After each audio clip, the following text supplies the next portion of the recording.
Hello, everybody. Welcome to Planet SkyFF, the world where everything revolves around £50,000. My name's Suj. And my name is James. Where should we start, James? Let's start with that thriller at the weekend, which was irrelevant. You mean the whole match week? Anyone got any points? I got 15. I don't even know if that's any good or not. 17. Oh, okay. Flying. You know what the beauty of Sky Fantasy is as opposed to FPL? Can't take hits. Well, there's so many people obviously lost points on hits in FPL this week, right? That's also true. You can use transfers. Yeah, at least I didn't take any hits. I sold De Bruyne for Sonny and Captain Sonny. Yeah, fair enough. And that was it. I had Areola, Romero, Son, Watkins. And that was it. Captain Watkins, Captain Son. You know, Nothing more to add. My extra 2 points came from Jared Bowen. Oh, there you go. You had an extra player.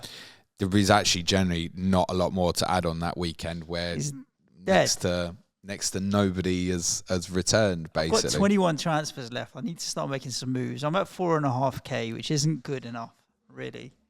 I can see myself getting to the end of the season and still having transfers left. Yeah, well, don't do that, mate. No, I'm trying not to. I'm trying not to, but obviously not ideal. There are plenty of gains to be had. I think specifically over the next couple of weeks. I'd mentioned this a few weeks ago once the early April TV fixtures were announced that basically 4 teams are going to cover you off for captaincy for a little bit. Those are Manchester City, Liverpool, Tottenham, Chelsea.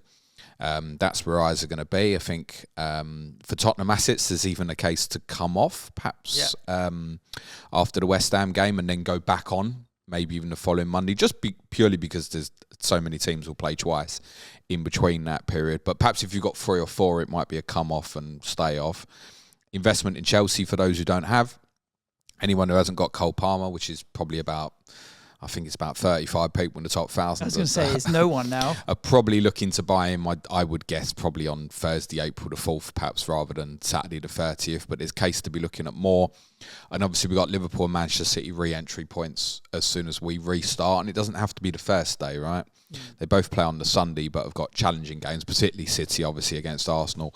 You can obviously wait till the Wednesday or the Thursday. And I think there's a lot of cases for that, to wait the extra one. So I think, for example, if you were looking to, I don't know, hypothetically move Romero onto a Manchester City defender, then maybe you are waiting till after the West Ham game and leave City against Arsenal, for example. There's better examples of that, perhaps more with the teams who played in, let's call it the blank that has just gone. We'll look at some entry points of those teams. I think a few things to clarify on in terms of movement of fixtures. So there is a change to Premier League match week 33 that's confirmed with his 3 changes officially. We knew that these could all happen.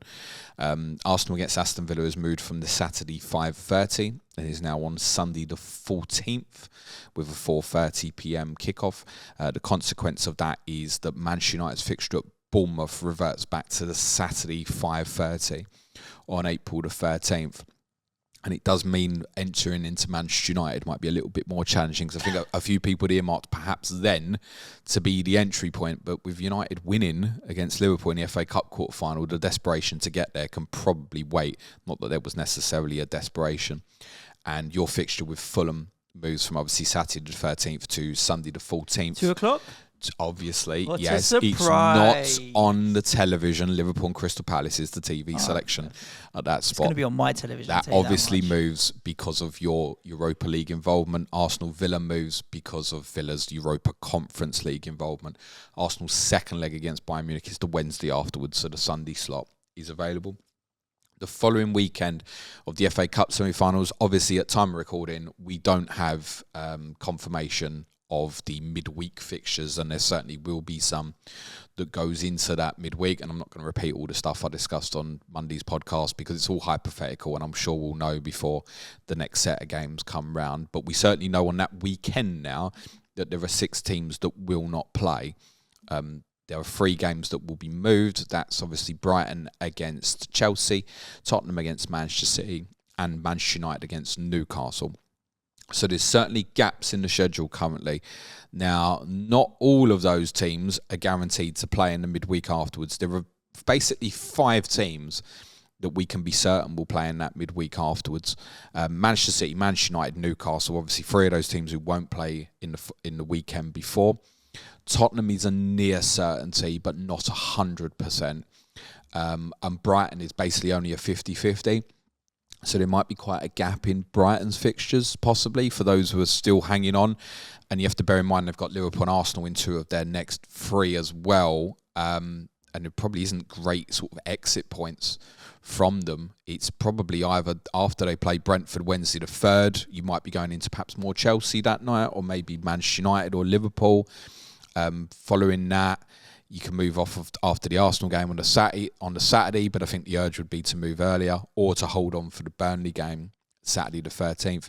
Then you could have quite a gap subject to when Brighton play Bournemouth on match week 35, where you might have a few teams have 3 games in there between Brighton's 2 fixtures, for example. So something to be conscious of. That's why I think it's probably, because Brighton are playing on the Sunday at Liverpool, I think there's a temptation to look back on them.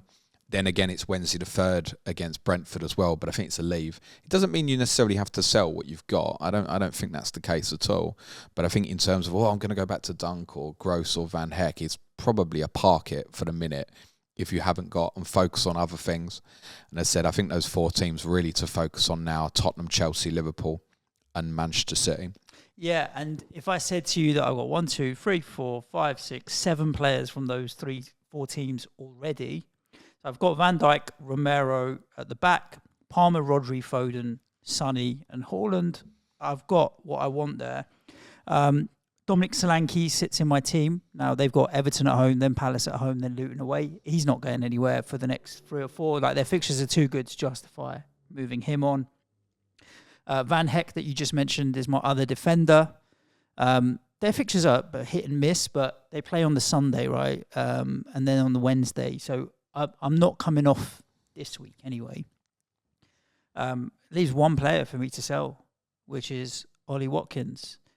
And I'll be going from Ollie Watkins to Salah on Sunday for the Brighton game, is what I'm looking at. You might not. Because he won't be in the team? No. I'm sure Salah will play, and certainly my intention is to get Salah, and that might be the exact move that I make. I think with Watkins, I think a few of us have identified, after the Wolves game on March the 30th, the first day when we restart, then there's a potential case to move off. Even the home game with Brentford is covered by other teams, such as you'll see the Manchester City lineup away to Crystal Palace that day. Yeah.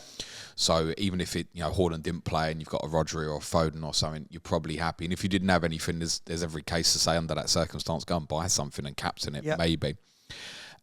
It's the Bournemouth fixture on FA Cup semi-final weekend might slow you down in your tracks a little bit. Yeah, but I can come back for that.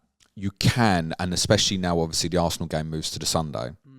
But do you want to make the 2 transfers to sell him and keep? Now, in your position with, 21 left, it probably is, sell. Yeah, I've got Salah there, who's got Brighton, Sheffield United and Palace at home, versus Watkins, who's got City away, Arsenal away as 2 of those. But 4. For those and I'm going to captain Salah in some of these games. Those who are perhaps round more, say, sort of like a number of, say, 11 or 12 transfers left, you want to keep a strong eye on that weekend. What I mean by that is, we know Villa will play on the Sunday or the Monday that weekend because of their own European involvement with their quarterfinal with Lille. The second leg's the Thursday before, but it could be the Sunday, and it might be a single game day. It's not improbable that Fulham-Liverpool was a Monday night if the Merseyside derby didn't happen in the midweek afterwards, and Wolves-Arsenal's the Saturday. That's not improbable. So it could even be that would still end up maybe as a single game day. I think there'll be 1 game probably on that Sunday, the 21st. And I think the 2 most likely are probably Villa against Bournemouth or Fulham against Liverpool. But it could. I mean, Villa-Bournemouth could even be the Monday night. It wouldn't be a huge shock Not West Ham under Palace, that circumstance. The Sunday. Well, that's true. Yeah, but you'd probably... We're playing on the Thursday night, but we are at home on the Thursday. Okay, when I say 1 game, I mean a TV pick game. Sorry. Right. Because I think they'll probably just go with 1 because there'll be an FA Cup semi-final that day as well. Sky might decide to go up against it, but I think the fact that the semis is guaranteed to have one of the Manchester clubs on that day, that they probably won't bother trying to fight against it. So they'll probably just put one game on at 2:00. It might be that that's Crystal Palace against West Ham. So yes. But then again, in West Ham's case, that's a definite comeback to, I think you'd go back Fulham at home now to Sunday, Palace away, 3-0 with one effective captaincy, and then probably chain that on. But these moves are more difficult if you've got less transfers left, right? Correct. So if you're sitting there with a Watkins or a Bowen now and you think, well, it's expendable, just check back on that weekend would probably be the advice at the moment. And obviously if they both play, then you might make a choice to cut one and keep the other. But I think under that circumstance, then your decision would probably be cut Bowen and keep Watkins. We're talking about one of the best players in the game who's hugely consistent. And obviously from the Bournemouth fixture as well for Villa that weekend, you could obviously chain that on something else as well. There are 3 games on that weekend now that technically could be on Friday the 19th, and they'll all look a little bit scary perhaps. Everton against Nottingham Forest, Luton against Brentford, or Sheffield United against Burnley would surely be a skip, wouldn't it? All of those would be a skip for me. I don't think so. I think because... Yeah, probably not for me because I've got transfers in hand, but... I think Everton Forest, if there was to be one, is the most likely of it. And they all play on the Saturday before, though. No, Everton don't. Everton... They're the only one. Right, Everton played a Monday at Chelsea. And going to Pickford from Areola for me would be decent. Exactly that. Yeah, Jordan Pickford under that circumstance, I think, would be pretty popular. Even though I wouldn't captain him, I'd have Cole Palmer. And then it'd set me up for that. They'd have extra fixtures, and their running's pretty good, as discussed previously, Everton. So I think even that night when they play Chelsea on April the 15th, there'll be a case to be looking at an Everton player then anyway. There'll certainly be gains over a few. You know you've got the extra game with Liverpool to go in there somewhere, and their running is good, and they'll have stuff to play for. So I think Jordan Pickford might be quite popular at night. Let's go over the data from the weekend, Suj. Do you want to just cover a captaincy for this weekend first? No, because it's not till next week. Fuck it. Oh, that's a fair point, actually. We will record again before that actually happens. So, let's skip it. Just for the record now, I think it's probably closer than I thought it would be. My intention would have been Son on Saturday the 30th. I think if I had to lock in my choice now, I'd go Palmer, I think. Okay. At home to Burnley. Watkins at home to Wolves is perfectly reasonable. The Sunday is going to be Salah versus Haaland, probably, isn't it? Sunday the 31st. Haaland did limp out of Norway training yesterday, but we think he's okay. We don't think there's too much of an issue. Let's discuss that next week and the midweek fixtures afterwards then, Suj. Yep. What I wanted to discuss with this, rather than just go through all the data, is look at exit points, because I'm aware that there's a few people who have gambled on a few things and are probably looking for ways out. So I think it's worthwhile looking at the teams who just played and looking at when we should potentially move off them. So I'm going to guess not too many have gone for Burnley players. And if you have, it's probably something like James Trafford, who didn't play against Brentford. Muric came in goal.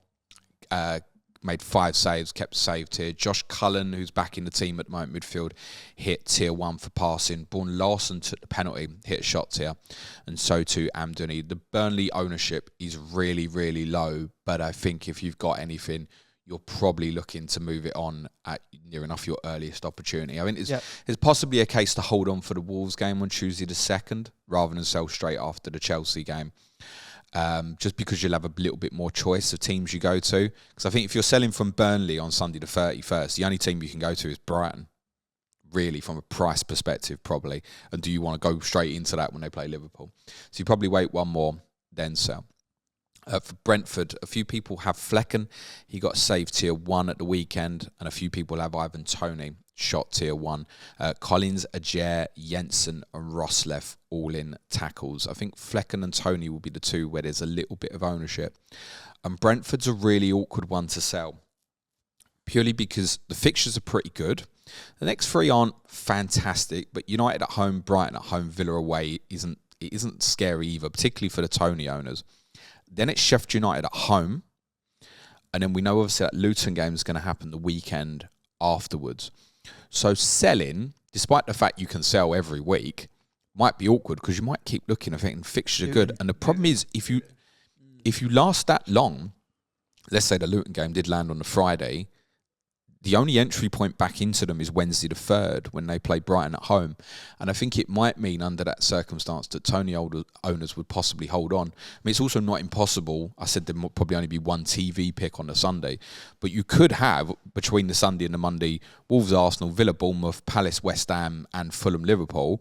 And it might be that across 2 games on the Saturday, Tony at Luton might look like the best captaincy. Right. Is not impossible. So there might be a few circumstances where you want to hold on. And the interesting thing about that is once you get to that point, their fixtures till the end of the season are really good as well. Yeah. Everton away, Fulham at home, Bournemouth away, and they finish with Newcastle at home on the final day. So I'm pretty confident they'll be all right and safe from danger because the fixtures, once they get the next 3 out of the way, are pretty good. Obviously, you can sell Tony straight after the Manchester United game for your player of choice that plays on Sunday the 31st. Of course you can. I just think those who are on might need to have an awareness that they might get stuck here.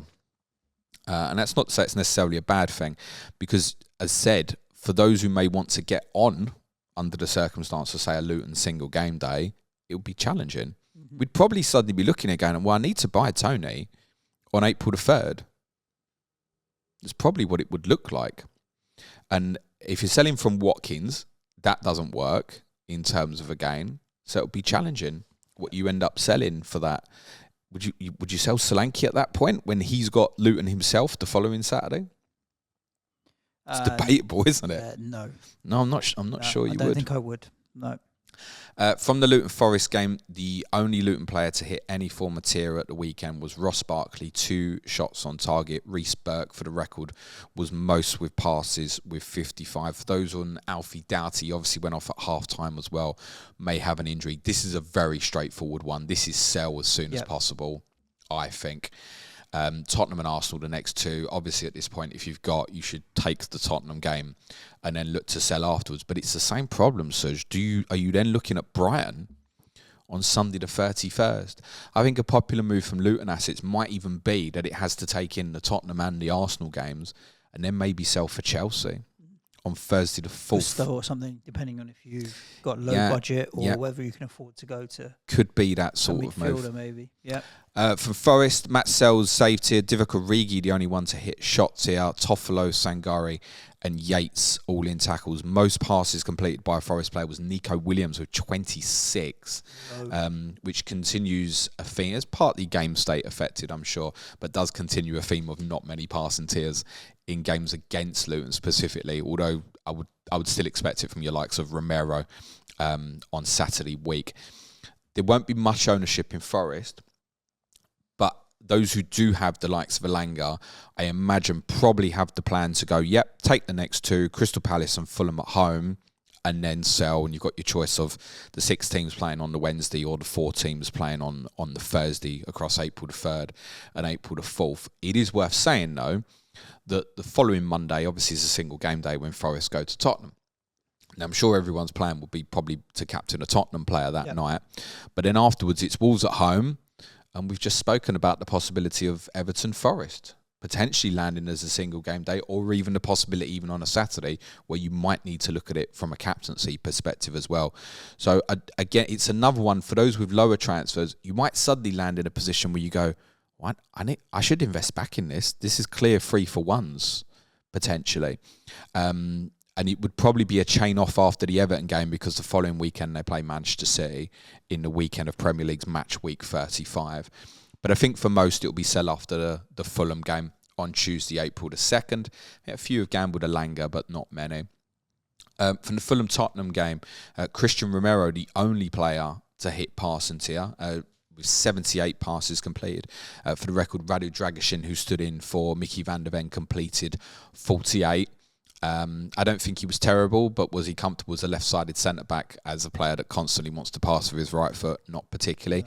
He's also a little bit more ambitious with his passing than Mickey van der Ven, which doesn't necessarily mean he will absorb the tiers. Van der Ven is quite short distance in his passing, so he'll absorb it, he's give it, get it back, absorb it, give it back. Dragusin can punch it into midfield a little bit more. Romero is going to obviously continue to keep picking up tiers. Vicario made 4 saves. Bernd Leno 5 saves. Sasa Lukic with shots here, including his first ever goal for Fulham. João Paulinho back in the team, 4 tackles, 1 and a yellow card. Surprise. It's very standard for him. And Rodrigo Muniz, obviously 2 goals, obviously included a shot here. For Fulham, there are another one who the fixtures are quite nice. And obviously you've got Sheffield United, Nottingham Forest, the next 2. And then I think there's probably a decision from there to move it on, or after the Newcastle game on Saturday the 6th. So there's lots of exit points from them, and it's probably not a requirement to go back. They're guaranteed to not have any additional fixtures following Liverpool losing the cup quarter final at the weekend. For Tottenham, it is arguably hop on, hop off, and it probably centres around what do you want to do Monday the 8th as well. So I think commonly at the moment, a lot of people will have Son and Romero. We can see that from the ownership numbers. And there'll be a few others who have maybe punted something like James Maddison. Has some decent ownership at the moment. I think Maddison would be an easier one to sell. Probably after the West Ham game, I think April the 2nd, rather than after the Luton game. But the likes of Son and Romero, you probably want to keep, I imagine. And then obviously Tottenham play at Newcastle on April the 13th as the 12:30 kickoff. So it's probably a move on after there. And there certainly is a circumstance where it could be on Sunday the 14th, steam back into Arsenal again. If that Chelsea game was to land on Tuesday the 23rd of April, that's for Arsenal that is, then you've probably got a circumstance where Arsenal play Villa Sunday, Wolves Saturday, Chelsea Tuesday. And in between that period, there's a few teams who won't play at all. So when you say Spurs is a hop off after West Ham, after the West Ham game or after the Newcastle game. Yeah, definitely after the Newcastle game for sure. That gap between West Ham and Forest for the Spurs, there's a couple of teams that play twice. You could use that as your Chelsea, have Man United at home, Sheffield United away, and then come back to Spurs if you want to. But the 2 that you mentioned, Romero and Son, that I own, I'm just going to hold through all the way to Newcastle. Yeah, I think that's if my I fault had a as third, then yeah, I'd consider it. I'd go to, like, if you could get to Salah or something for 2 captaincies of Sheffield United and Man United, it makes it even more worthwhile. But Tottenham's interesting because from the point of April the 23rd onwards, we know obviously Tottenham are going to have 2 extra fixtures over some teams, but those fixtures include games against Arsenal, Liverpool, Manchester City, and a trip to Chelsea as well. So probably not captaincy from any of them. Maybe arguably if the Chelsea game landed as a single game day. But you also need an awareness of the Burnley game, which is not an impossible to land as a captaincy option on match week 37. And it's Sheffield United last game as well. So I think what would be really nice with Tottenham would be if they'll obviously have the game with City or Chelsea in the final midweek before the final day of the season. If the Burnley home game was, say, Sunday the 12th of May, Tottenham will have a 3-for-1 over a few teams that would include Burnley and Sheffield United as 2 fixtures. And it might be that we land at the end. Rather than piling up on it now because there's extras, it might be that it lands at the end and we go, okay, right, we'll take them last 3, and then you're just leaving the Arsenal-Liverpool fixtures and stuff like that. So Tottenham will have extra fixtures, but they're tough. Mm-hmm. That makes it awkward. And I think it's 1 clean sheet in some stupid number of games, I think, Suj. I think maybe even since the Chelsea game. Wow. Nottingham Forest away on the Friday night, that might be the only one. Okay. But Romero's starting on 4 or 5 points. Yeah, I mean, he's picked up a tier 2 again there, so... Yeah, and finally, obviously, from West Ham Villa, we know there had been a bit of interest in them. Areola with a save tier. Mikel Antonio was shot tier, who's back in the team. Just quickly, Suj, how do you think that affects Bowen as a Sky asset specifically? I don't particularly think it does. Although, I mean, if you look at the stats from the weekend, 11 passes only for Bowen feels particularly low and no shots on target, but he was involved in the game. He was very involved in the game, and obviously the disallowed goals. He's on set pieces because JWP is not on the pitch, so he's taking half the corners from one side, whereas it depends who's taking the other, but he is taking a lot of set pieces as well. So, yeah, I don't think it affects him at all. Yeah, I think for West Ham, the next 3 are challenging. Newcastle away, Tottenham at home, Wolves away. But again, it's probably better to hold on for at least the Tottenham game. Of course, mate. It's our cup final, isn't it? We get a trophy at the end and everything. We raise our game. We only turn up for 2 games a season, apparently, and they're both Spurs. So you definitely want to hold on to West Ham for Spurs. Yeah, what Suj said. There's probably more of a case actually to hold on longer though. Anyway, with that Fulham game Sunday the 14th, I think you would still captain an Arsenal player against Villa rather than a Bowen against Fulham. I think. But then the Palace away game we've mentioned could be interesting. At that point, it probably is a sell. It's Liverpool at home, Chelsea away after that, and you also finish with Manchester City away as well. The Fulham game is interesting. Like I think I look at it, Villa at home, Fulham home. I don't own any Arsenal. If I didn't own any Arsenal and I hadn't gone in earlier, like the Luton entry point, and I'd be quite comfortable captaining Bowen. The problem is that fixture is slapped back in the middle of 2 fixtures with Leverkusen. Say we go to Germany and we get a draw or get something to fight for, that return fixture after the Fulham game becomes massive. We saw what happened pre-Freiburg against Burnley. We drew 2-2 and it was a pretty naff performance, to be honest with you. Not that it affected the Freiburg performance, but it's worth being aware that Fulham game is in the middle of Leverkusen's 2 fixtures, and if we are in with a shout, maybe he will rotate. It's also, I think, being aware of match week 37 with West Ham as well. Both myself and Ian Parrin both have suspicions that it will be a TV pick. Luton at home? Yeah. Ian has posted, that's at Planet Sky, I'm sure you Sky listeners will know. Ian posted either yesterday or the day before a kind of a projected TV pick schedule for the rest of the season, and it's not going to be 100% right, and neither's kind of my thinking either. Ian thinks it will certainly be a Sunday if you get to the Europa semis. It would have to be, right, at least. I have a suspicion it might be a Monday game, though. That's the last home game that I can go to before leaving the country. So I really Haven't want to you get gone tickets yet? for that. These people have just gone, you're leaving the country? Did you want to tell them quick? Have they not been keeping up to date with the socials? Well, they might not. But that Luton game is going to be a party, mate. Okay. You're going to tell them that you're leaving? I'm leaving. He's live in leaving. Portugal. He's leaving. I thought people knew. So everyone knows now that he can't win Sky next year, but let's be honest, he wasn't winning it anyway. V to the P to the N.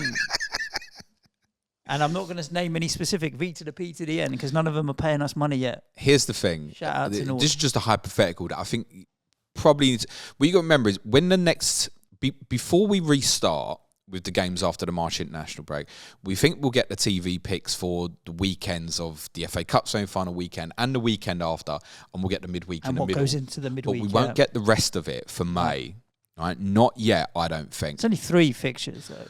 But you with something like that, what do you do under that circumstance? Let's say West Ham's last 4 games, Liverpool at home, Chelsea away, Manchester City away, with the Luton game in match week 37, and you could have a Europa League semi-final second leg before that Luton game as well, either side of the Chelsea game in match week 36. Luton at home, if that was to be a Monday night on a single game day, what do? You just keep carrying Bowen through that, or?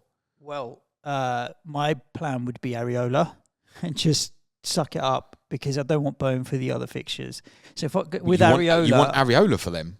No, as in the you're talking about what do you do for Luton for the captaincy because you're not going to own Luton players or whatever else. Yeah, but also Luton might have to come to your play, might have to win to stay up, right? If it's True. a TV pick, it's going to be for Luton, not for you. Like if Areola was my only option that day, and I would just possibly roll with it. But look, there's a lot to be said. Like Leverkusen's not going to be any easy fixture, so we might not be in the semis, and then that changes the perspective, and we might be fighting for 7th, and then we might need to win. In which case, yes, you do want Bowen for those last few. We don't know the state of the league in terms of what Liverpool and City and what have to play for during those games. So I think it's a wait and see. Of course, Luton at home for West Ham is a decent fixture. But I think the league state is going to have an impact on what we do with that. Yeah, no, I completely understand that. I just think he obviously needs a little bit of thinking twice before. Yeah, it's down to how many transfers you got if you can't. You're selling some of these players and hopping off.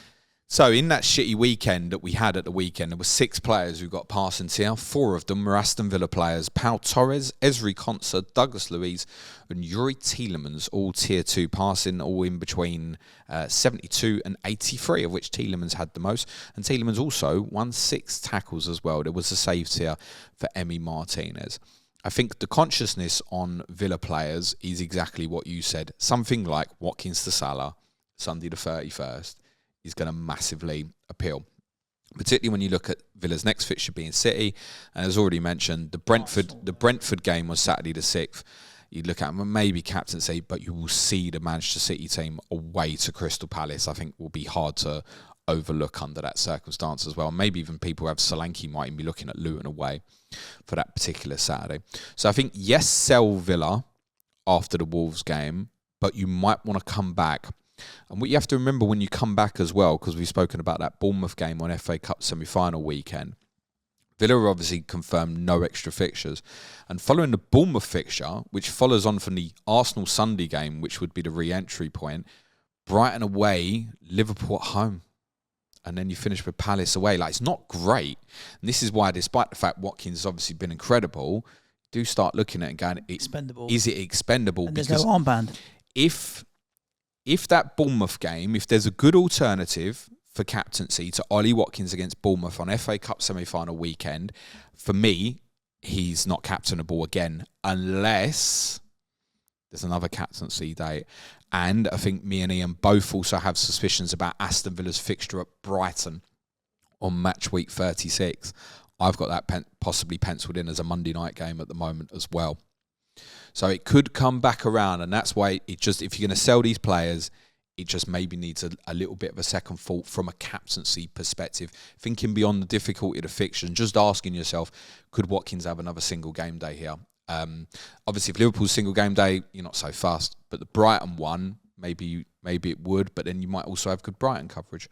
And Brighton obviously will have additional fixtures. That Chelsea game will go in likely the midweek beginning Monday the 29th of April or Monday the 6th of May. So it could be under that circumstance you had, say, Brighton Villa on the Sunday and then Brighton Chelsea's on the Wednesday, in which case, you go Brighton probably at that stage. Cool. A lot to think about. Like you mentioned, James, we'll be recording again before football starts again, and who knows what will happen with the internationals. Probably some of our players will get injured and then we'll be forced into making transfers anyway, because that happens inevitably. Just a couple more things before you might want to do a couple of questions. Ownership. I've had a few on the internet. You know the most owned player in the top 1,000 is currently? Son. No, he's third. Watkins. Second. Haaland. No, fourth. You're close. I'm knocking them all off at the top. Yeah. Van Dijk. Nah, nowhere near. It's Cole Palmer. Oh, okay. Yeah. 96.4%. All right. Anyone who hasn't got, as I said, is going back on Thursday the 4th, or definitely so at least I own Sunday all of those the 7th. 4. Who's fifth? Fifth is Solanke. He's the only other player owned by 80%. 6? There's another cluster of players after. So Romero's in 73% at the top 1,000. Yeah. So far, I've got all of the top 6. Yeah. 7th? Go on. No, doesn't tell me who's 7th. Rodri. Got him. Jared Bowen is 8th. Okay, I don't have him. So I've got the top 7 most owned players. You've got all 8, you know? Yeah, I might Template. do. I think so, yeah. Sorry. That's probably why it's not going too badly. Saliba and Van Heck are the other two on over 50%. Just under 50% is Van Dijk and Neto. And I think, again, on Bournemouth, it's probably, with the fixtures, it's probably just hold. Goalkeeper Neto, I thought Pedro for a second there. It's hold at the moment. I think if you're a Neto owner, I think there's every chance you're looking at going either Pickford or Petrovic, maybe even, when Chelsea play Everton on Monday the 15th of April. If the decision is Petrovic, you probably go one earlier, Sunday the 7th, when Chelsea play Sheffield United. I think Petrovic could be really good for the run-in. We do think he'll probably stay in goal, but that's a nervous one. You do know it could change. And Sanchez could obviously come back in the team. So I think Neto's hold for a little while. And the other thing that I think people forget with Solanke's the price 7.8. Decent. Like, it's perfectly reasonable to hold at the moment. There's one more thing I'm going to challenge you on, Suj. That's the top 12 by ownership. Then it's a massive drop to Lewis Dunk, 25% owned. The likes of Saka, Foden, Tony, Maddison, Areola, Porro, all between 10 and 20%. Pascal Gross down to 9.8%. That's current ownership in the top 1,000. I wanted to challenge you, Suj, see how many you could guess right of this. Team of the year so far in Sky Fantasy. So that's, of 2024. This has to be made up of players with the most points. I will tell you now, it's a 3-4-3 formation. Okay, yeah, I was going to say, so it has to be budget within the 100 million or not? This is the highest scoring team that you could have had, and it's 5.4 million under 100. Okay, fine, good to know. Onana in goal? Nope. He's not anymore. Nope. Areola? No. Emi Nope. Martinez? Nope. Onana, last time we recorded, was the top point scoring goalkeeper. It's not now. Not Neto. Nope. Pickford. Nope. He's got Vicario. Nope. What is going on here? David Raya. Okay, fine. Any more Arsenal players you're thinking now? In this team, yeah. Saliba. Nope. Oh, Gabriel. Yes. Yeah, he scored a few goals this season, hasn't he? That's helped him creep into that. Saka. Yes. That's it. Nope. There's more. Not any of the strikers. Nope. Odegaard? Nope. Not Declan Rice. Yes. Rice is in there. He scored a few goals this They're year. the highest scoring team of 2024. Yeah. And there's one more Arsenal player as well. Ben White. Yes. Ben White. White and Gabriel both more than 5 Saliba. Arsenal players in the team of the season. Okay. Yep. So there's one more defender. Want to have a guess at it? Romero? Nope. The problem with City is the crazy amounts of rotation. It's not Trips. It's not Van Heck. Nope. But you might be close. Van Dijk. No. Oh, Dunk. Yes. He's still in the team, is He's he? got a couple of goals, hasn't he? Oh, yeah, fair play. So Lewis Dunk. So that would be the back line, the best back line you could have had. And this obviously excludes captaincy. It's just highest scoring points in 2024. Raya, White, Gabriel, Dunk. I wouldn't have seen David Raya sneaking into Midfield, there. you've Lewis got... Dunk has been largely ignored because of Van Heck. Not largely ignored, but... No, not largely ignored. But he has... Van Heck has meant you could... And Gross has meant you could take alternative and people have more this season than they have previous years. Yeah. For sure. So you got Saka, Rice in midfield. You want 2 more? Rodri. Yes. Rodri all day long. One more midfielder who's done particularly well in Sky. Jared Brom? Nope. He's scored a lot of goals this year. Goals and assists. This is the highest scoring player in the game in 2024. In 2024? Yes. That's Charlison? No. He had a good run at the start of the year. Did, but it's Cole not Palmer? Nope. It's not... We said Rodri. Foden? Yes. Phil Foden, who, by the way, across the season, I think he's only about 7 points behind Rodri now. Okay. Close. Remember that big debate we had in pre-season after night 1, Rodri's haul against Burnley was like, yeah, that's why you always go with the guy with the tiers. Yeah, well, Foden's hitting tiers as well. And even if you look at the bonus points this year as well, Foden's not... Decent. He's not far behind Rodri. He's seen a lot more of the ball, more shot tiers as well. Go on then, front 3. Watkins? Yes. Holland? No. He's not going to be... I'm going to say no about 10 times.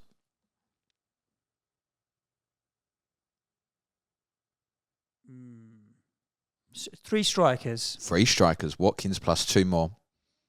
Team of 2024 so far in Sky. Is Richarlison a striker? Yeah, but it's not him. Okay. Solanke? Nope. Not Højlund. I'm trying to think. Not Alvarez. Nope. At City. Nunez? Nope. Salah's a midfielder. So Can I tell you the prices of these players might help you? Yes, please. One is 7.1. Not Carl Morris. Yes. Okay. I did want to go. I was thinking about it, but I was a bit surprised. And the other forward is 6.7. For the entire season? Well, his price don't change, Suj. No, as in his points for the entire season. It's not like it's not Muniz. It is. Rodrigo Muniz is in the top 3 for forwards in 2024. So this calendar year. How many times do I need to say that? Yeah, 2024, yeah. 5. Muniz and Morris. Well, Manchas downstairs. He likes the cash Muniz. So, yeah. Rodrigo, he'll be very happy to know that Rodrigo Muniz is doing very well. Rodrigo Muniz is 6.7. And he's largely been overlooked, and it's perfectly understandable. I think he's in 5. So no track record of consistency that you would hang your hat on. No, he's got 7 in 7 and wasn't even starting before that, right? Yeah. So it's come from nowhere. They do have Sheffield United and Nottingham Forest in their next 2 as well. And actually, bar the Liverpool, the thing with Fulham as well is they won't have any additional fixtures. We know that guaranteed. And I spoke about this on the FPL pods. The 2 weekends where teams will have extra fixtures that Fulham play Liverpool and Manchester City, so you just don't want to look at it. But the rest of the fixtures are all right. They're playing really well. They changed structure over the last 4 back to a 4-2-3-1, and he's spearheading it. I had a look at his passing numbers. I don't think he's completed more than 12 passes in any game. He's in the box and scoring goals, mate. Yep. Should we, if you've got a problem going into this week and you've got an injury, should he come into consideration as an enabler? Yes. I can't see any reason why he wouldn't on the current form that he's on. In the form he's in at the moment, I think there was always a suspicion, because they'd got Breuer in on loan, who wasn't even in the squad at the weekend, by the way, and obviously Raul Jimenez is back available again. The longer term thinking with him was always, well, as soon as he blanks, one of them 2 will come back in. But like, if he didn't score against Sheffield United, surely he doesn't just come straight out. Yeah, does 7 he? and He 7, stays you don't get dropped off 1 blank. No. Look, I tell you what, we're always looking for enablers in this game. It's not often you got someone at that price as a forward that becomes available, and for someone like me who doesn't have any injury issues at the moment, there's no way I could look at it. And I think even if I did, my priorities would still be to look at Liverpool and Manchester City on Sunday the 31st. I mean, Salah's a certainty for me if he's in that team against Brighton one way or another. That means it will continue to be overlooked. How surprised would you be if we sat here in 4 or 5 weeks and he scored another 5-6 goals? I wouldn't be. And they're playing well as a team. We've all still gone, didn't go down. Yeah, it wouldn't be. That means there's opportunity there for someone if they potentially want to take it. Look, he's an enabling forward in a great run of form playing for Fulham. Can we guarantee that it's going to continue? No, but I tell you what, there's worse things you could do with your team. I feel like if it was a choice, I'd rather have him than Van Heck now, for example, over this forthcoming period. And I'm not suggesting anybody switches that specifically.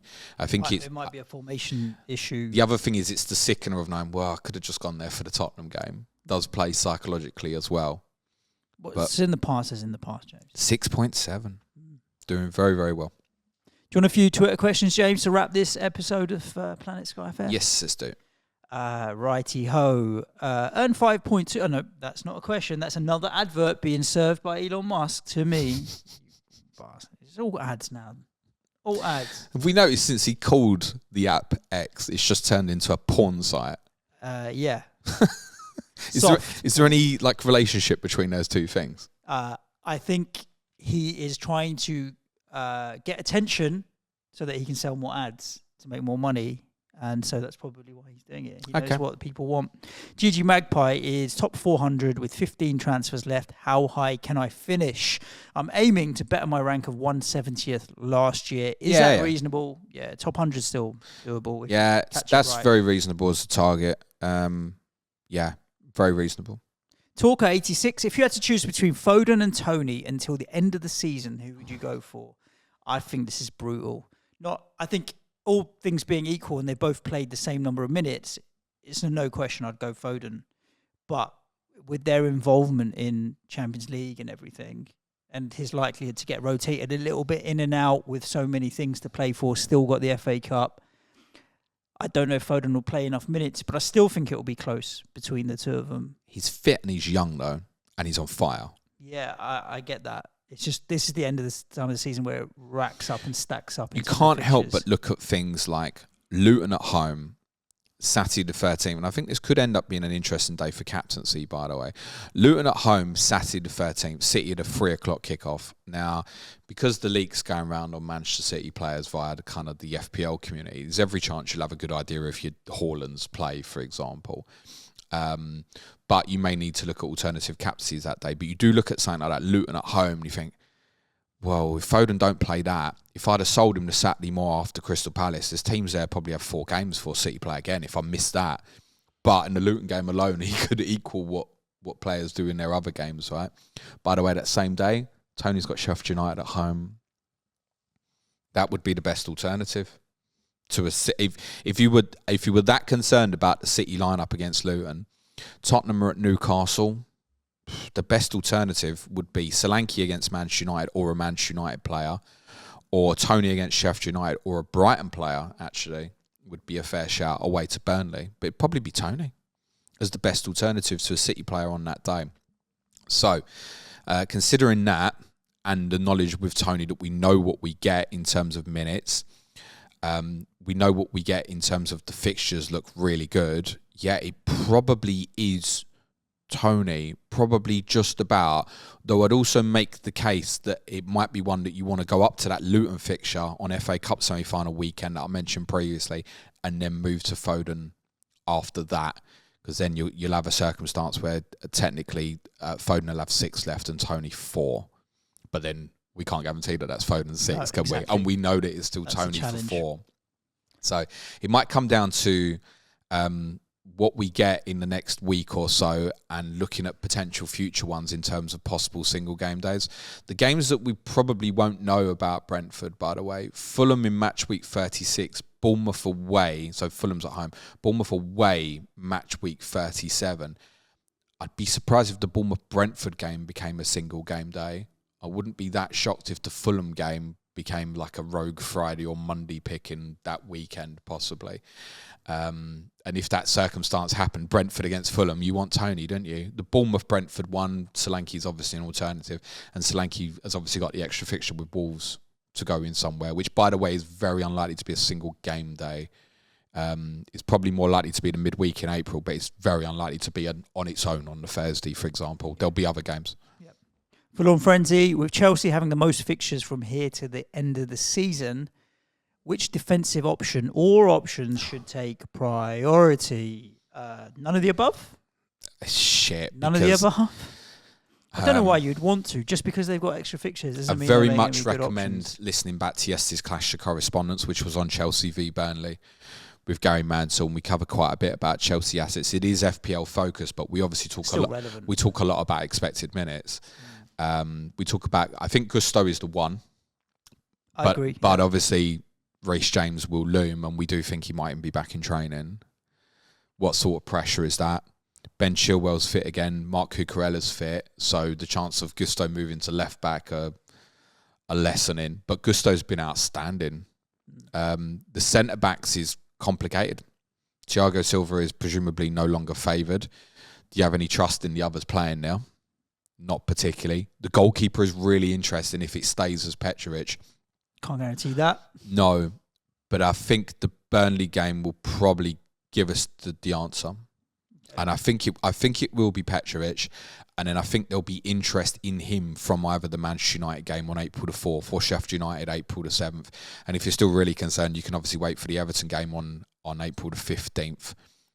Or you can wait for the midweek fixture after. You can keep waiting, where others will obviously take the opportunity earlier. You do look at that, and you look at say, Sheffield United, Everton in a row and stuff like that, and you think, oh my God, I want some of that. I mean, realistically, that day United play Liverpool, Chelsea play Sheffield United, Captain Palmer. Yep. It's not Captain... Salah, fine. That's Captain Palmer. Agreed. And it's going to be Captain Palmer the following Monday as well, most definitely. I think the one before Manchester United isn't a captaincy because on that circumstance, Liverpool play Sheffield United. So Salah, Van Dijk, whatever your preference is there. Palmer's a certainty for people. I think Gusto, Petrovic, the rest is a crapshoot, mate. Nicholas Jackson could be a brilliant differential here. He really could. On his 9F in yellow cards. Oh, okay. And he's going to get another one for dissent, isn't he? Well, the only thing I'd say is we spoke about is that actually in the calendar year, he's only been booked once. And that yellow card was when he wasn't even on the pitch. It was when he'd been subbed at Crystal Palace and decided to run across the pitch after Chelsea had scored. So he hasn't actually got a booking where he's been on the pitch in 2024. But also, remember with Chelsea, the amnesty for yellow cards is 10th game. So in Chelsea's case, that will be whoever they play in that midweek in over a month. You'll have to get through 5 games to escape that suspension tightrope for Jackson. Rodri's a key one as well. He's obviously on 8. What I'd say about interestingly on Rodri as well, you wouldn't be surprised if he took an intentional yellow, say, late at Crystal Palace on April the 6th and missed, say, the Luton game on Saturday the 13th, rather than say... He'll miss 2 games, wouldn't he? Yeah. Oh, that's true. Maybe Villa at home. Mind you, 2 games. Do they want him to miss 2 games? No, not really. Just don't get booked by doing these tactical fouls. He's got to make it through four more, I think. Yeah, 4 more. Well, actually, he's been holding on for a while now, Rodri, and I think he's been aware of it. There was definitely one in the game at Liverpool where he normally would have taken the yellow card and he pulled out of it. If he's pulling out of it against Liverpool, he'll probably pull out of it against others. Could there be a case that they'd look at Palace and Luton and go, yeah, we can do without him? I don't know. If it was a 1-game ban, I think, yeah, maybe 2 games. I don't know if they want to be without him for 2. And you know he'll play the majority. Somewhere along there, he'll miss a game. But I think that'll be it. He'll play all but 1 probably of what's left. And I think, by the way, that'd be the case for Haaland as well. I wouldn't be surprised if Haaland started every game left. It's always the same with him. We've spoken about it so many times. If he's fit, he plays. Agreed. Now, things like the Luton game landed in between the Champions League semis. Might they make a call to leave him on the bench for something like that? Yeah, maybe. They might do. But I think otherwise he'll keep playing. Umbrian Animus. How high do we need to finish to get a guest spot on the podcast? Finish first. First. And the appearance on the podcast comes with a small fee of £49,999.99, payable to James and I. He doesn't mean that. No, he does. But we'll take it. It's fine. The £49,999. We're not taking all of your winnings, should you win. If you finish second, we'll also let you on the pod for a smaller fee of £9,999.99. I tell you what, is a challenge then. Let's do this as a challenge for anyone who wants to come on the podcast. Anyone who finishes above Luke Williams, feel free to DM me at the end of the season. Lovely jubbly. Where is Luke these days? I think he's 17th. Okay, still hanging in there. Come on, Luke. We want you to win it. Nice Luke, don't go finishing like 300 from here, mate. That's going to be problematic. We'll be doing a show a day with Sky managers.